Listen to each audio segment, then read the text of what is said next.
Greetings, my dear viewer. You're on the channel The Price of Cheating. The channel is for those who appreciate traditional family values and condemn adultery.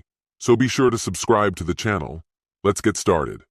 Once we had set up our dining room, we rarely used it, as we preferred the cozy atmosphere of the kitchen. This had been the case for quite some time. I placed our work desk there, and its richly decorated design provided ample space for everything I needed to organize. I must admit, I was a bit obsessed with cleanliness, and I loved the soft, diffused light that filled the room. Then she walked in, her new high heels clicking on the floor, announcing her presence. She called out to me, but I was focused on my work and didn't respond until I had finished. Finally, I enthusiastically shouted back, "I'm here! Could you come in for a minute?" Rolling her eyes, she stepped into the doorway. "What is it?" she asked, clearly in a hurry. I pulled her close and embraced her. At 47, tall and graceful, she had an attractive figure. Her chest was beautiful, not too large but very responsive. Having no children, she hadn't faced the struggles of post-pregnancy weight. Her weight was nearly the same as it had been when I married her 27 years ago. I always admired her chestnut hair, so I was a bit upset when she decided to go blonde 4 months ago. She looked a little cheap, though maybe I'm being biased. "I won't take long," I reassured her. "Besides, I have a feeling your meeting might get canceled. Let's go. I'll leave you in peace if you finish this up. You made it pretty clear where you'd prefer me to be." She dramatically sighed and rolled her eyes, taking a seat opposite me. "Thanks. As I said, I'll be brief. I want you to think carefully and be honest. This isn't just a hypothetical. Tell me in monetary terms, how much do you think intimacy with you is worth? Do you believe different acts have different values? I know that escorts have different rates. I'm not sure exactly how much women charge for their affections, but I imagine it's quite a bit. I'm seeking your help to establish a baseline. Consider it research. In your opinion, is your value closer to that of a courtesan, or more like a street worker? Perhaps I should find a middle ground. Should I take into account factors like enthusiasm, skill level, and various seductions, like lingerie, mood enhancers such as soft lighting and candles, or indulgences like strawberries and chocolate? I'm also considering the appeal of motel rooms and other similar options. That's the kind of perspective I'm aiming for in my overall evaluation. As I continued my monologue, I noticed her expression changing, her mouth slightly agape in disbelief. When I finally paused, hoping to give her a chance to respond, she quickly closed her mouth. "What are you talking about? This isn't funny, Donald. It's ridiculous." She used my full name, a clear sign she was irritated. If I kept pushing, she'd quickly transition to full-blown anger. "Oh, I get it, Sherry. It's absurd. Just like it's been absurd ever since you started flirting with Jameson." "So it's Jameson, is it? What a pretentious name. He's just a bumpkin in a suit. His friends call him Jimmy Jam, and that name fits him better." Her eyes narrowed. I could feel a storm brewing. "Go on, Mount St. Helens, erupt already. I've already told you nothing's going on between us. He doesn't even mean that much to me. Is that really what this is about? I swear, if you mention him one more time, I'm walking out of here." I couldn't help but smirk. Jameson, Jameson, Jameson, Jimmy Jam. It sounds like a rapper's name, doesn't it? A backwoods rapper, Jimmy Jim Jameson, rhyming about his pickup truck, partying hard, and maybe even getting involved with married women. I see a bright future for him and lots of money. Surprise flashed across her eyes, and then they narrowed again, as if she was starting to understand what I was getting at. "I'm really sorry, Sherry. I got sidetracked and it won't happen again. Let's switch the subject back to something more practical. Honestly, I had my doubts about coming here at first, even though my career was going well. With each passing day, I appreciate this place more and more. Yesterday was pleasant, and I even played golf in the last week of February. I'm puzzled by the unpredictable weather, but I'm planning to stay here no matter what. And you know what I like most about this place? It's still possible to file an alienation of affection case here, which means you can sue someone for taking away your spouse.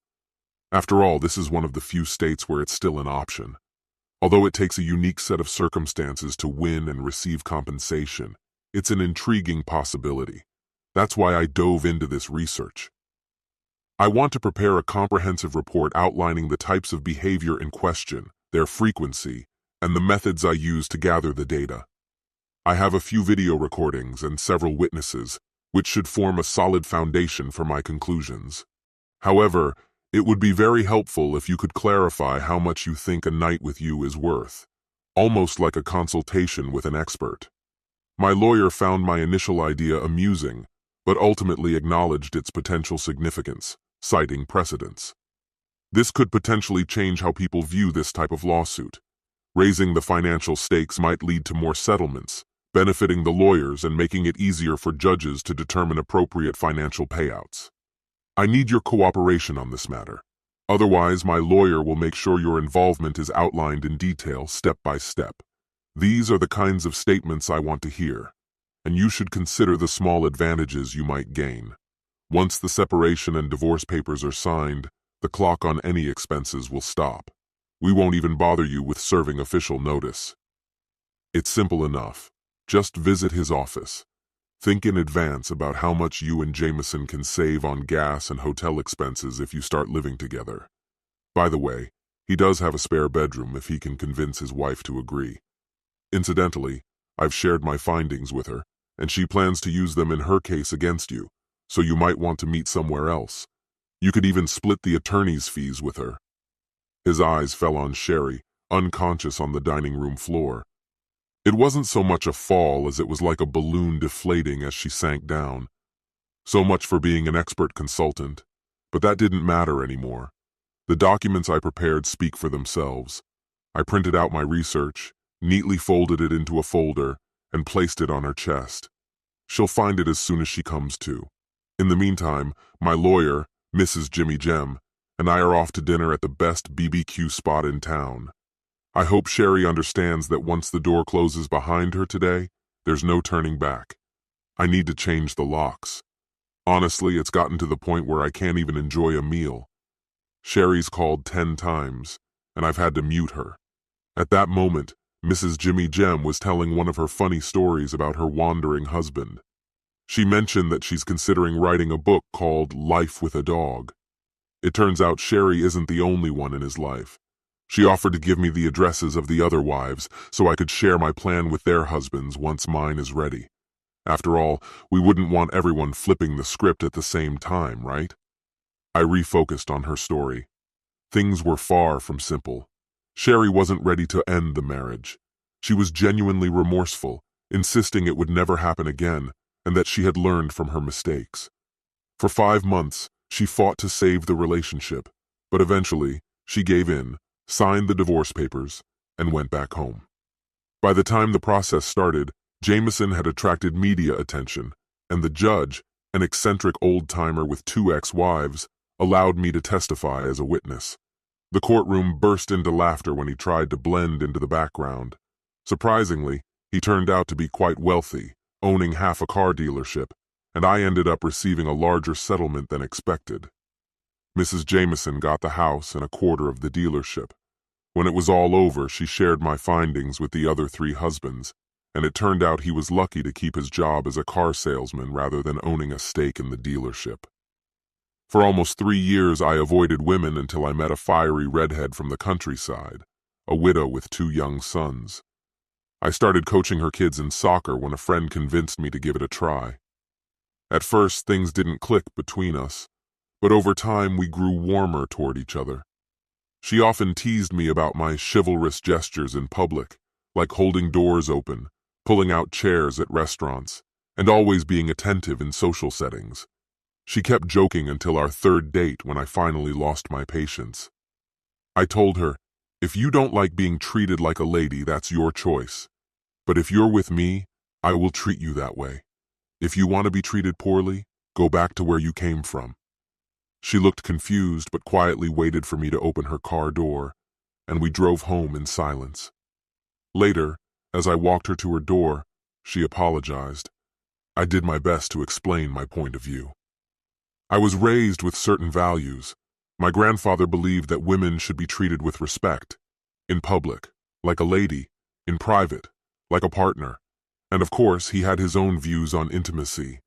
Your eyes glimmer in the moonlight, And if I were to be in a relationship with you, how would I engage with you in that intimate space?